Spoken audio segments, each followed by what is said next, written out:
I'm Glenn, 62 years old, and by most definitions, a very rich man. I made over $3.2 million before I turned 50, built a successful career, and gave my family a comfortable life. But today, none of that money can buy back the health I lost. Let me tell you something that's going to sound like a riddle. I'm sitting in a chair I can barely get out of, hooked up to a machine that does the work my kidneys quit doing, and I've spent the last 2 years trying to buy my way out of a problem that didn't cost me a dime to prevent. That's not a riddle. That's just expensive, slow, preventable stupidity. And I'm not telling you this to get sympathy. I don't want it. What I want is for you to understand how easy it is to believe you're getting away with something when you're not. For 30 years, I thought I was winning. I was closing deals, growing investments, providing for my family, and checking every box society tells you matters. I had the house, the cars, the vacations, the respect. I felt productive, important, successful. And because nothing was obviously wrong, I assumed everything was right. That's the trap. You start believing your body is just another tool, something that'll keep working as long as you push it. I used to say, my body is a machine, and I believed that completely. The problem was, I treated it like a machine I never serviced. I never changed the oil, never checked under the hood, never paid attention to the warning signs because there weren't any loud ones. Slowly destroying yourself doesn't feel dramatic. It doesn't feel like a crisis. It feels ordinary. It feels like routine. One more heavy meal after work because you're tired. One more drink to relax because you earned it. One more skipped workout because tomorrow will be better. None of those choices feel dangerous. They feel harmless, even deserved. And when you repeat harmless decisions long enough, they become habits. When habits last long enough, they become your lifestyle. And when your lifestyle goes unchecked long enough, it becomes your future. I wasn't reckless. That's what makes this harder to admit. I showed up for my kids, I coached their teams, attended their events, spent time with my wife, and built memories I still treasure. I didn't neglect my life, I neglected myself inside that life. I thought being present for everyone else meant I was doing everything right. But there's a difference between being there and being healthy enough to stay there. I see that now, sitting here with tubes running into my arm, listening to a machine hum beside me, realizing that the success I worked decades to build means very little when the foundation underneath it, my health, is crumbling. The most dangerous lies are the ones your own comfort tells you. You feel fine, so you assume you are fine. You function, so you assume you're strong. You keep moving, so you assume nothing is breaking. But time doesn't argue with you. It just keeps collecting the consequences quietly, day after day, until one morning you wake up and realize the cost has already been charged. The moment everything really started to change wasn't dramatic. There was no ambulance, no hospital emergency, no sudden collapse. It was a quiet conversation in a doctor's office.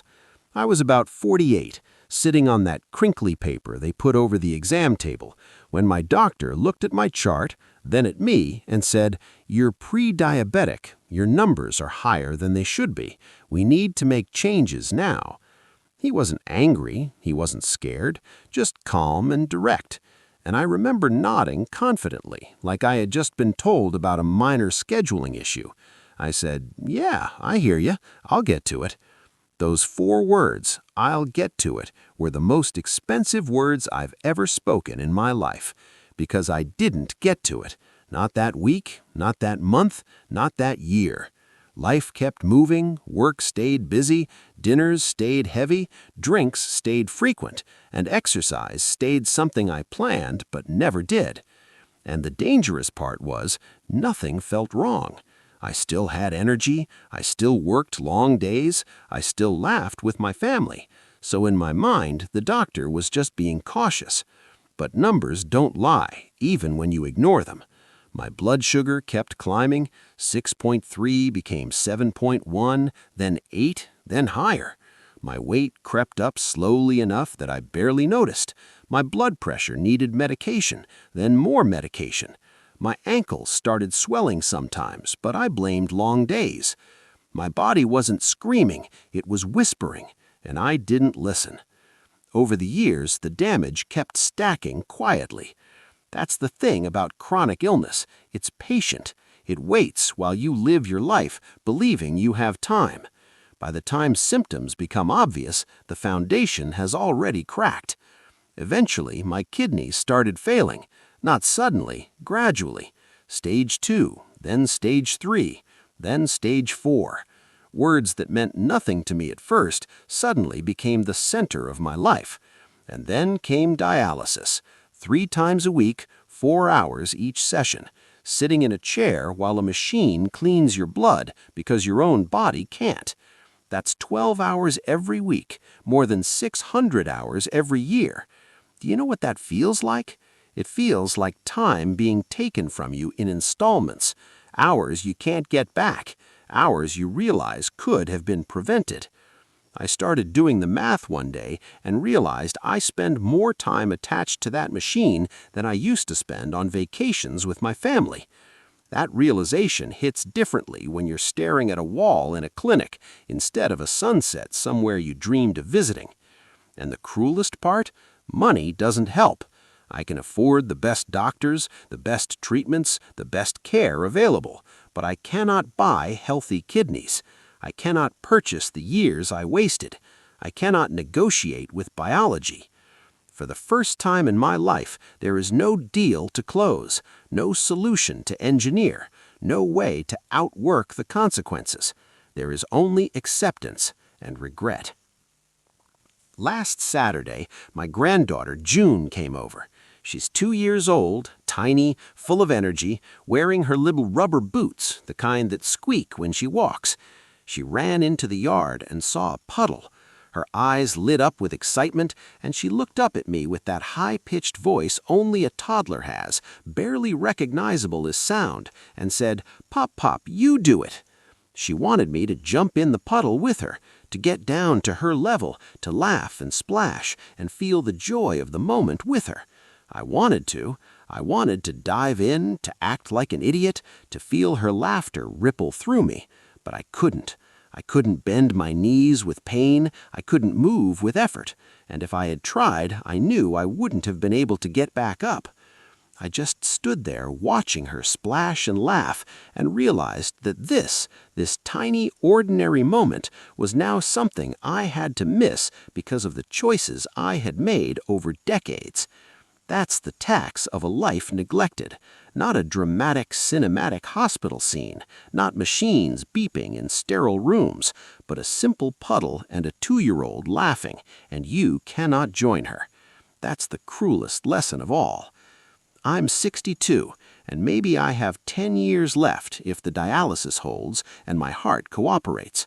Genetically, I could have had decades more. My father lived to 89. His father made it to 91. And yet I ate and drank them away one comfortable Tuesday at a time, thinking the warnings didn't apply to me. Money could never replace that time.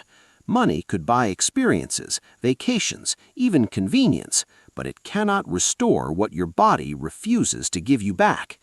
And so here's what I want you to understand. The property you live in, your body, is the only one you will ever own that cannot be sold, cannot be traded, cannot be rebuilt from the ground up. Every day you neglect it, every meal, every skipped walk, every late night and drink, it depreciates, and there is no middle ground. Maintenance matters. Attention matters. Start small. Book the checkup. Take a short walk. Eat a vegetable. One action, one small step is enough to start repairing the damage before it becomes irreversible. Because I promise you this, from someone who has learned it the hard way, you do not want to be rich and broken, watching your granddaughter jump in a puddle through a window, unable to join her, unable to feel the joy of life you could have preserved. Take care of your house. It's the only one you've got, and it's worth every bit of attention and care you can give it. Start today. Don't wait. Don't assume time is on your side. Your wealth, your career, your success, none of it matters if you cannot live to enjoy it fully.